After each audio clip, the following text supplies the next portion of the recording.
Okay, so what I've done is I've hooked the multimeter up to the RCD coil. Essentially inside the RCD there's a little coil that causes the trip, that the live and the neutral goes out and back. So whenever they're the same, they cancel out and it's a little transformer and there's no voltage here. So essentially if I, for example, trip it now, and it's totally tripped, so there's no current going through it, so as you can see it's zero. What we'll do is we'll switch off all the circuits here that are RCD protected, and we'll switch this back on and we'll have a little look. So okay, so we're getting about 20 millivolts across on that circuit. Not quite sure where that is, but now obviously you have the neutrals and the live connected in. Maybe that's happening in the board itself. But I find this is quite low, even at 150, 200 millivolts, it's not tripping. But we want to find what circuits are causing essentially an RCD trip to occur. So what I'm going to do is switch them on one by one. So I'm going to go for the cooker. So I'll just show you what I'm doing here. I'm just switching that one in. So that's the cooker in, and you can see that that's not causing any increase. Tank, not sure what the tank is. I've seen a tank, but anyway, boiler. So the boiler's on, and that's okay. Garage is fine. Security alarm, still no increase. Downstairs sockets. So this earlier on, this is the one that was going wild, because there's a particular load that I found. And then we've got more sockets. There's a little increase there. There's lots of equipment out on those though. Upstairs sockets on. Again, no real increase. Downstairs sockets.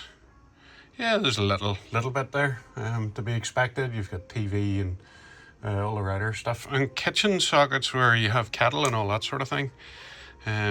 So there's a little tiny bit of residual currents there, but that's fine. So now we've got all of our beasties on, including the garage. So what I'm going to do now is I find this Apple Airport Extreme thing here, and whenever I power that on, I can power it on here just with this socket. And watch what happens when I power it on. Huge jump, which is interesting. So I'll power it off again. You can see it goes back down again. So a huge jump. Now it's a bit confusing because this obviously has a little DC power supply here, which goes into the device, but it's only got live and neutral wired up. This is only a 2-core cable, so that's quite interesting. So let's have a look. Let's disconnect here at the device itself, the DC, and see what happens. So if I pull that out, yeah, and it reduces significantly. So we're down to 45, 46. Switch it off. So there's a little bit in the power supply side, but whenever I plug it in here, this thing goes mad. Yep, it's got huge millivolts. So that's interesting. So that's one thing that I've found. So if I disconnect that, and then if I remove this, switch that off, and have a look, yeah, we're back down to the lower value. So this is one of the culprits, this Airport Extreme.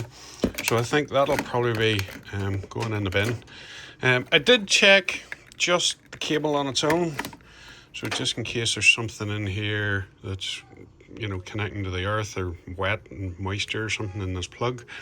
But if I plug that in and switch it on, absolutely nothing there, no change whatsoever. So it's not that lead, there's a little bit in the power supply, but when we'll plug this DC end in, it goes wild. The other thing is in the garage here, actually, I've wired in a little bit of just a flex that comes up, and there's 2 light bulbs. One, there's no light bulb in, and this one has a light bulb in it.